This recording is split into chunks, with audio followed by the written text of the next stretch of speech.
Julio Alejandro era ahijado de mi abuelo y contaba Julio que los domingos iban a misa a San Pedro el Viejo, a lo de la farmacia, y siempre entraba a saludar a su padrino, que le dejaba una propinilla interesante.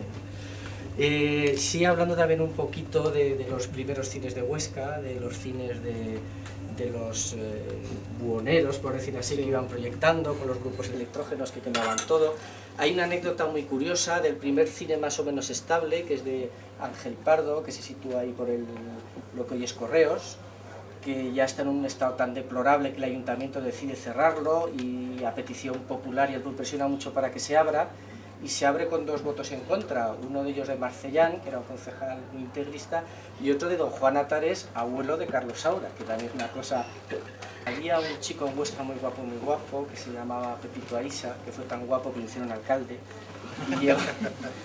Entonces una de las primeras proyecciones que se hizo en Huesca era las cataratas de Niágara. Y entonces en la oscuridad del cine, pues claro, Pepito Aisa tenía que marcar su postura. Y gritó: ¡oh, cuán grande es el océano! Y se oyó por detrás: ¡y qué tontolabas, Pepito Aisa! ¿Qué tiene Aragón con nuestros cineastas? Que muchos que realmente han vivido muy poquito en Aragón, porque en muchos casos podemos hablar casi de anécdotas, y sin embargo mantienen su carácter aragonés hasta el último momento y ejercen de aragoneses y eso, y se marca en el cine, y yo creo que es un detalle muy sugestivo, ¿no?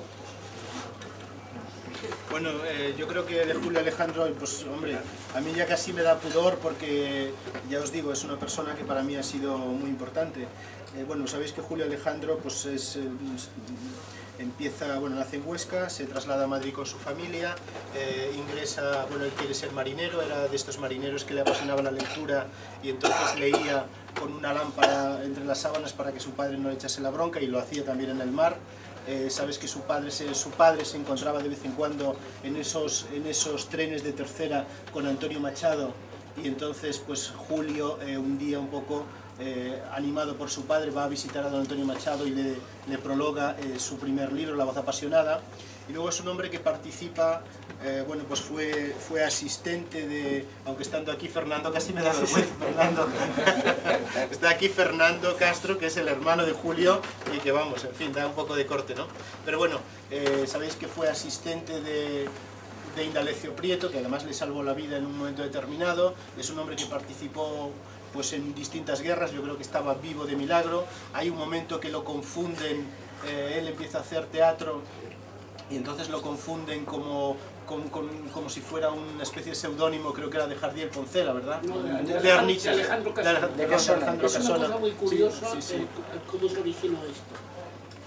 Mi hermano, cuando la caída de Manila, sí, que quedó todo destrozado, la única manera que tenía de ir de allí era a través de los barcos que estaban repatriando tropas. Entonces, los pelotaris que había en Manila, porque en Manila había un sueldo muy importante, consiguieron que los contratasen como fogoneros, pero pusieron como condición que mi hermano fuese como camarero. Entonces, como no tenía documentación ninguna, encontró en la Universidad de Santo Tomás una partida de nacimiento. Y en la partida de nacimiento, como era costumbre en Aragón, Julio y Alejandro, el segundo nombre. En realidad hay una equivocación porque dicen que nació el 27 de febrero, es el 26 seguro, porque Alejandro es el día 26. Entonces, al llegar a San Francisco, que desembarca, el pasaporte que le dan en el consulado es Julio Alejandro Castro, porque consideran que como los norteamericanos no tienen 2 apellidos, quitan el Castro y aparece como Julio Alejandro.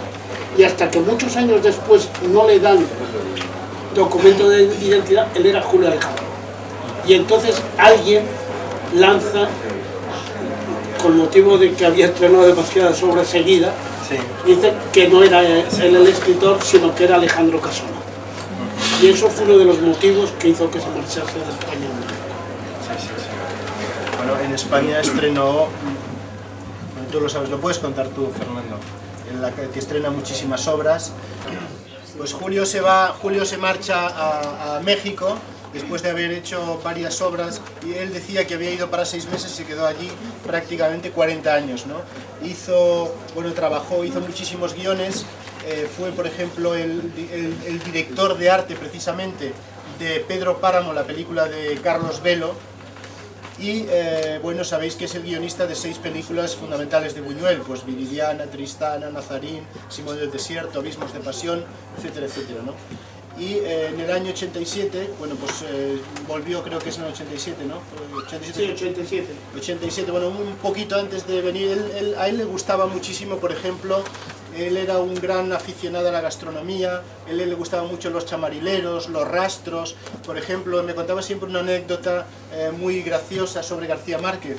Cuando García Márquez se encierra en el año del 66 al 67 para escribir Cien años de soledad, pues resulta que le dice, Julio, cuando termina la novela, tiene éxito, ellos vivían en unas situaciones muy, digamos, no sobraba nada, pero como Julio tenía ese buen gusto para elegir los muebles, para elegir todo, pues le dijo a Julio, mira, me dejas todos estos muebles, yo te los pago y no me hagas buscar nada más, ¿no? Eso lo contaba siempre Julio, es decir, que Julio hacía este tipo de cosas. Y cuando venía aquí, cuando estaba aquí en Zaragoza, cuando estaba aquí en Madrid, sobre todo en Javea, su casa siempre estaba llena de gente. Había una cosa que era muy bonita de Julio. Julio decía cómo trabajaba con Buñuel, ¿no? Él hablaba evidentemente en términos muy cariñosos con Buñuel.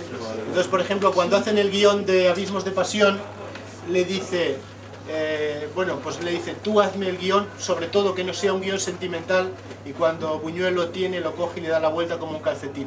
Entonces decía Julio, Buñuel lo que hacía siempre era, me dejaba escribir con libertad, pero luego yo venía y me cambiaba dos pequeños chispazos y ya era otra película, ¿no? Pero tuvieron una relación, decía él que evidentemente que Buñuel era un genio, que era una persona, además de una cultura literaria, cinematográfica, histórica enorme. Es una cosa también en la que insiste Agustín Sánchez Vidal. Por ejemplo, Agustín Sánchez Vidal, al principio del libro, una cosa que dice es que uno de las armas o de los bagajes fundamentales de él para que Buñuel se abriese fue que conocía a todos los grandes poetas del 27, a Juan Rejano, a Espinosa, todo eso, y eso a Buñuel, siendo un hombre tan joven que tendría 27 o 28 años, le deslumbró, ¿no?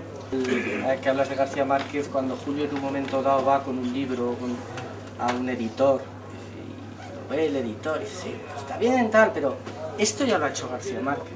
Y dice Julio, ¿y usted quién se cree que le ha enseñado a escribir a Gabo? Por Dios, que hay que aguantar. Y se fue todo... Esa era la novela todo ofendido, claro. Eso se lo dijo Manuel Borrás. Por cierto, ¿sabéis qué película no pudieron hacer? Y ahora seguramente lo sabrán Morao, Alfredo o tú, Buñuel y mi hermano. La Regenta. Sí. La Regenta era lo que querían hacer por encima de todo. Querían que lo hiciese Aurora Bautista en el papel de Ana Ozores, que entonces estaba en la edad de hacerlo, y el magistral que sería Victorio Gassman. Pero lo que ocurrió es que eso no se podía rodar en México, y en aquel momento Buñuel no podía venir a rodar a Asturias, y por eso se fue aplazando y nunca realizaron ese deseo.